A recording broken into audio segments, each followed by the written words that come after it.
Welcome to the Jeffers Notes with John Jeffers, only on Contra Radio Network.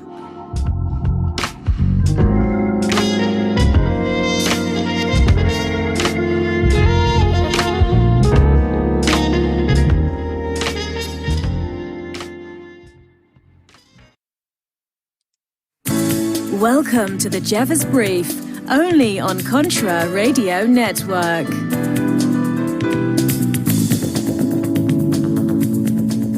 Well, hello, intelligentsia. Now, true, this is not the Jeffers Brief. This will be an episode of the Jeffers Notes. And the Notes program is kind of like part of the Jeffers Brief, only the Notes, it's shorter version. How's that? Does that make more sense? I think it probably does. Anyway, I saw this thing, this headline is in the New York Post, which, by the way, conservative paper out of New York, believe it or not. I do like the New York Post, and yes, I do subscribe to it, but I got to get the digital edition, obviously, because I don't live anywhere near New York City. Wouldn't want to be near that cesspool anyways. Regardless. So they're talking about this, the latest protest. Can I say something about protest? There was a time when there was a protest and they actually meant something. You know what I mean? I mean, it really brought attention. If you were protesting and you're on the streets, it actually meant something. Nowadays, it doesn't. They've become very passé. It's like, really? What are you bitching about now? All right. And a lot of them are using the old slogans from the 1960s during the anti-war protest. For example, one protester is screaming, "Hey, hey, ho, ho, old Joe's got to go." Really? That's what you've come up with the past 50 years? I mean that to the liberals, the leftists, the activists. It used to be when you saw people on strike, okay. But the protest thing in the street, it's played out. It really is. No one cares. I do not care if you're in the street protesting. You know why? It's been done so many times. It's so overplayed. I don't care. I don't care what your bitch is. I don't care what your complaint is. Don't. And you've done that to yourselves because you've overplayed your hand. Over and over and over and over and over and over and over and over again. I don't care about your stupid protest. Most of them are pretty dumb anyways. Many of them are done just to get their pictures in the paper, in the media. You know, the Jesse Jackson is famous, mind you. If there was a hint of controversy somewhere that he could interject race into it, you could count on him sticking his face in the camera. Yes, he was a media whore. And the media loved it. Oh, look at Jesse. He's here. Oh. All Jesse wanted to do was just get his picture and name in the paper. Then he could go down and shake down the rest of the people for Rainbow Push, saying, "Oh, look, give us money. We were here. We do this. We do that." You know, there was one time when I was working in the sheriff's office many years ago out in Barrington. There was a firearms company out there. Made fine weapons, and they still do. However, Jesse Jackson and his ilk must have got word that at the last moment, we're going to go protest this because, we can. So they put out a press release. Next thing you know, all the press is out there. It's on a Saturday. There's nobody at this factory. Nobody. It's a small little shop. And they make fine weapons. There's nobody there on the Saturday. Nobody. Press shows up. They're all huffing and puffing and, doing whatever it is they do. But they do everything but report the news. And they waited for His Highness to show up. And sure enough, His Highness, Jesse Jackson, showed up. And, they're all sticking their, taking their shot. The media's taking their shots and this and that. And Jesse is making sure he's getting his face right in the camera there. And as soon as the cameras are done, Jesse Jackson packs up and goes back home to Chicago. 40 miles away. But then you watch the news that night, and the media makes it seem like Jesse was there all day. No knuckleheads. As soon as you left, so did he. Anyways, so I don't care about your protest. Don't care. You have a right to protest, and you should. However, make it worthwhile. Don't do it to the point that it loses all its meaning. It's like the boy who cried wolf. One too many times? It's like Democrats saying, oh, we're broke. We got to go. We need a tax increase. Well, the thing of it is this, boys and girls, you've gone to the well once too often. And you keep coming back. And the problem is the people that vote you in don't get it. And if they do, then maybe they're part of the problem, not the solution. I got a friend of mine. His name's Doug. Doug owns, get this, Dan's Auto Body. It's in Fox Lake or Ingleside, Illinois. And he's done some work for me on my truck. I mean, stuff that, some people wouldn't do. And we're going to get into that in a moment. But this is the thing. And I'm going to tell you something. Oh, no, wait. Let me tell you about this first. Doug, smart guy. He likes to talk. And that's okay. And the reason he likes to talk is because he's a smart guy and nobody seems to listen to him. I do. I listen to what the man has to say. Anyways, so he likes me. So I asked him if he could do some work on my truck for me, and he did. And I am so grateful for it. Mainly because it looks really good. I had the headlights and the taillights upgraded from factory to LED. And I have a 2014 GMC Sierra 3500. Diesel. Say it with me. Diesel. Man truck. Dually. Anyways. I was telling him, hey, look, there's a guy over here. I said, look, I got to get this leak in the upper oil pan fixed. I want to do it before we head out on the road this spring with the trailer. Now, this is how it happens, okay? I call one place, and I tell them what I need, and the guy says, look, we don't work on diesels. You know what? Good enough. Thank you. I appreciate that. I would rather him tell me that than tell me yes, together and screw up my truck so bad that it can't get fixed right. So I appreciate his honesty. This is like 3 days ago. So I called another place. Place number one says, we can do that work. You can? Yeah, okay. He says, so I'm pretty sure. He said, you know what? Yeah, we can. I'm going to go check with my supervisor. I'll be right back. Those checks the supervisor says, yeah, supervisor says we can work on the diesel. No problem. We got it. Okay.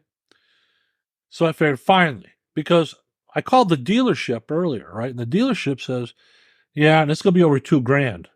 And look, and I'm not dissing the amount of work. There's a lot of work that's to be done. For example, they got to drop the transmission just to get to the upper oil pan. All right. So, that in itself makes it a real cluster. So I go to place number one. I show up there in person. I said, hey, I'm John Jeffries. I just called, talked to one of you guys. And the guy says, oh, yeah. So we're talking. I said, you're sure you can do this work? Well, one of the guys gets on his computer, looks up all data, and he's looking up what all has to be done, how to fix it. And I see the look on his face, and he stops smiling, and he says, we could probably do the work, but I don't think we have all the tools to do the work.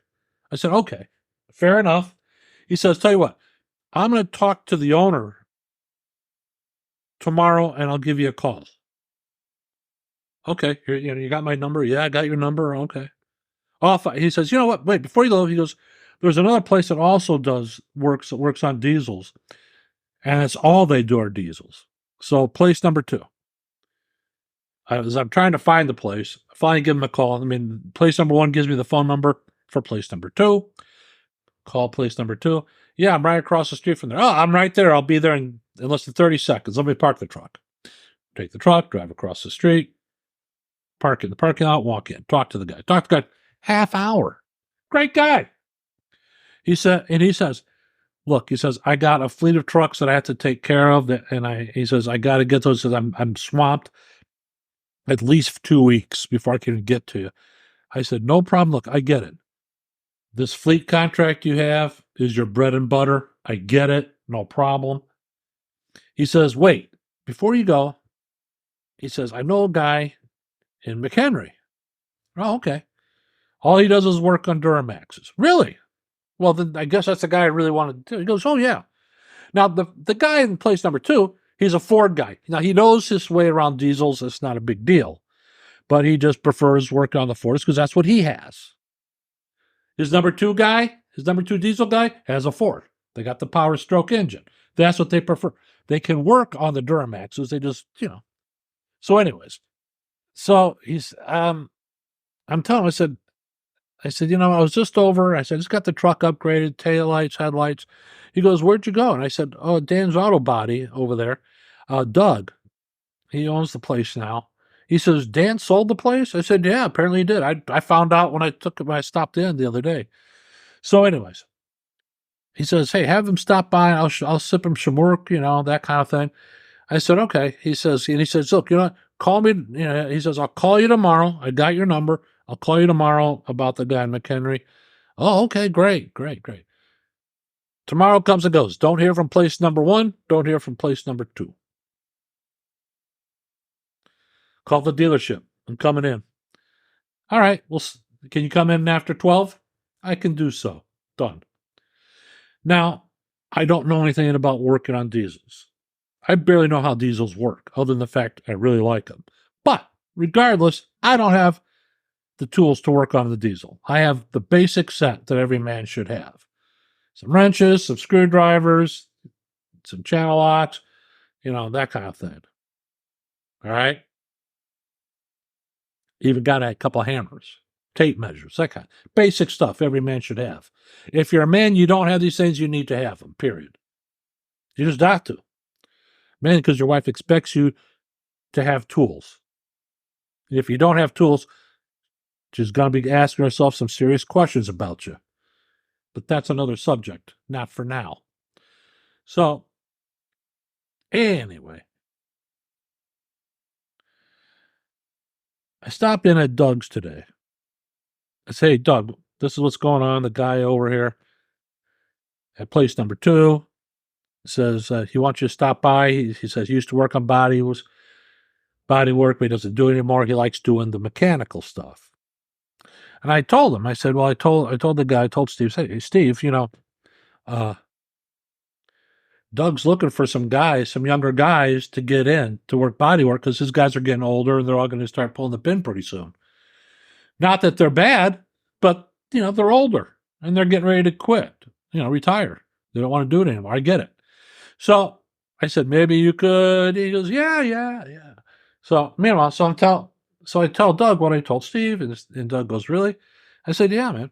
So this a couple things. One, Dan's Auto Body in Ingleside, Illinois. If you happen to be a person who can work with their hands, that could do mechanical, who does a lot of body work, you're not afraid of it, you're not afraid to work, he will pay you. He's not going to rip you off, I'll tell you that right now.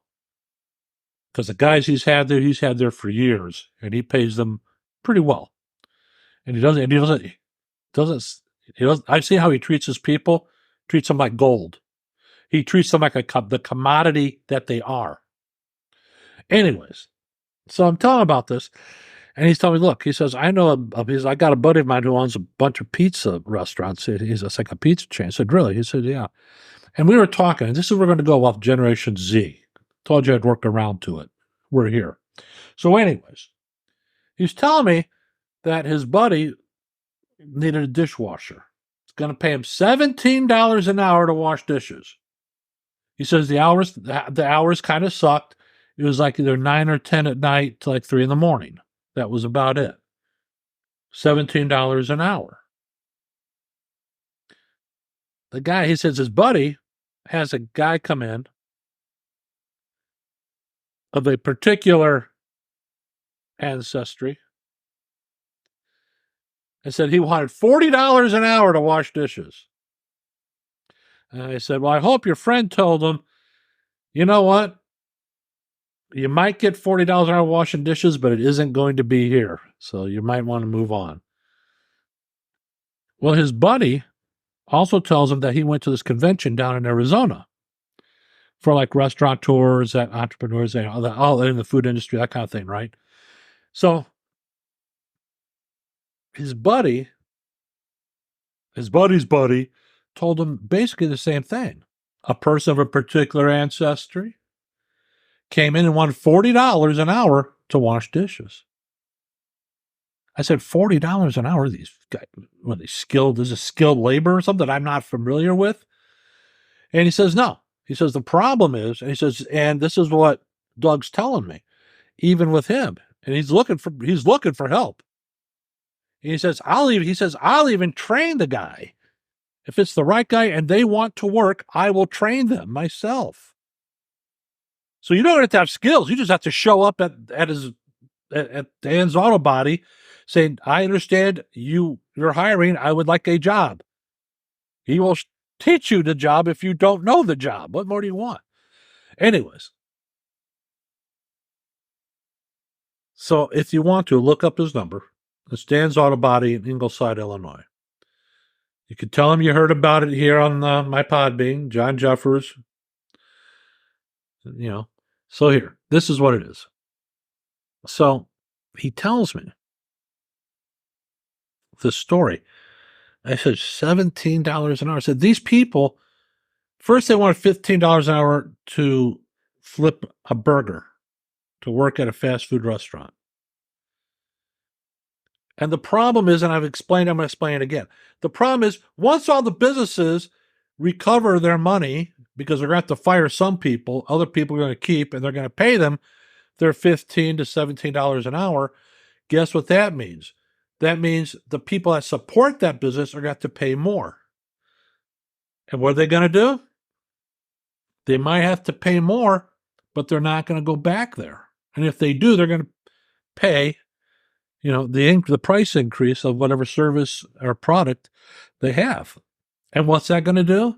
Once they raise their prices, and then they raise their prices, and then they raise their prices, all the people on the first level, the bottom level who wanted $15 an hour are going to be right back where they started from because they won't be able to afford products that they're charging $17 to $20 an hour to make. Which brings me to the protesters. Now, you got these demonstrators out there screaming and carrying on about businesses and how, we're going to cancel them out and we don't like this and we don't like that. Well, first of all, the protesters, it's not their business. So who cares what they want? Who cares what they think?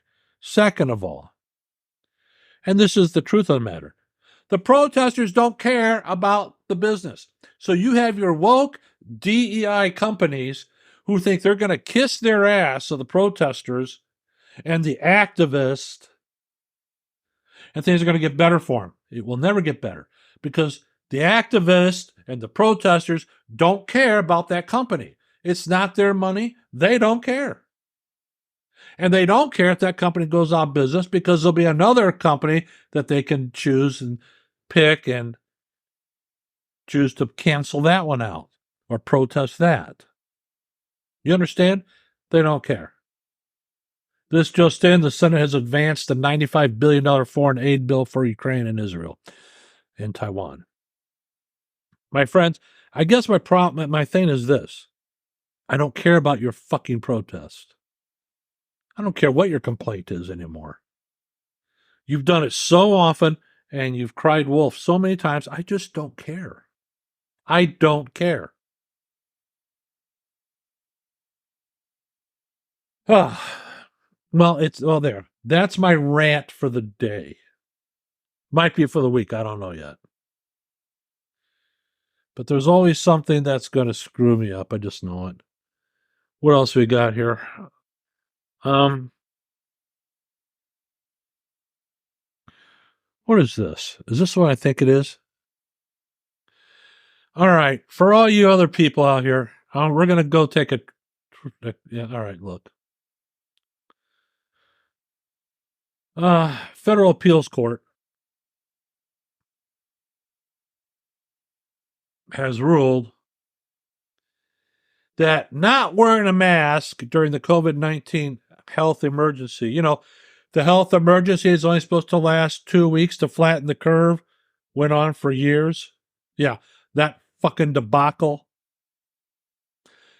Is it a free speech right? Now, I'm not saying I agree with this ruling at all. I don't. I'm just telling you what it is. Now, this is coming out of Trenton, New Jersey, which it kind of explains it. So a federal appeals court has shot down claims on Monday that New Jersey residents' refusal to wear a face mask at a school board meeting during the COVID-19 outbreak constituted protected speech under the First Amendment. The Third Circuit Court of Appeals issued a ruling in two related cases stemming from lawsuits against officials in Freehold and Cranford, New Jersey. The suits revolved around claims that the plaintiffs were retaliated against by school boards because they refused to wear masks during public meetings. In one of the suits, the court sent the case back to a lower court for consideration. In the other, it said the plaintiff failed to show she was retaliated against. What they're saying is, because you failed to show harm, what harm have you suffered? You got to have harm, and you have to have suffered that harm if you are going to prevail in court. That's what they're saying. They're not saying they weren't retaliated against. What they're saying is, what harm have you suffered? Still, the court found that refusing to wear a mask during a public health emergency didn't amount to free speech protected by the Constitution. But I can burn the American flag, and that's free speech. Is it a public health emergency? What's the definition of that? I don't know. Will this probably end up in front of the Supreme Court? I would say it's probably an even bet it will. Now, a question shadowing suits such as these is whether there is a First Amendment right to refuse to wear a protective mask as required by valid health and safety orders put in place during a recognized public health emergency. Like all courts to address this issue, we conclude there is not, the court said. The court added, skeptics are free to and did voice their opposition through multiple means, but disobeying a masking requirement is not one of them. One could not, for example, refuse to pay taxes to express the belief that taxes are theft. That's not a belief. That's, in this day and age, it's true. It is theft. Nor could one refuse to wear a motorcycle helmet as a symbolic protest against a state law requiring them. That's where the government is forcing you to be safe. Same thing with your seatbelts. So, here we go. Ronald Baruti, an attorney for the appellates, said they intend to petition the U.S. Supreme Court to hear the case, and the lawsuits were filed by George Falcone and Gwyneth Murray Nolan. So, there you go.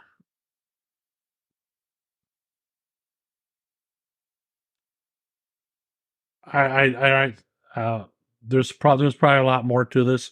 I just wanted to hit it, let you know. I found it interesting, to say the least. You know what I'm saying? Now, if you don't, you can catch us on Spotify. Did you know that? Contra Radio Network and all the shows on CRN are on Spotify. We're also on what the hell is it? Apple Podcast, yeah, we're there. We're on a bunch of other platforms. So, we might be on your favorite one, we might not be, I don't know. All right. Anything else? I'm not sure. I think that's about it. I just want to give my rant about the protesting thing and let you know that if you are living in Northeast Illinois, or even if you need a job, you want to work, look, the climate up here isn't always the best. It's either too cold or it's too hot, But if you want a job, there's a job to be had. Again, it's Dan's Auto Body. Yes, I know. When you call, ask for Doug. Tell Doug. You heard John Jeffers on the Podbean talking about this stuff. He's even going to do some work on my RV for me, my trailer. That's how talented this guy is. So, anyways, until next time, I am John Jeffers here on the Jeffers Notes. I want to say thanks for listening. I know it's a short episode. Thanks for listening. We will see you next week with another edition of the Jeffers Brief with me. All right. So in the meantime, be safe, be vigilant, be prepared.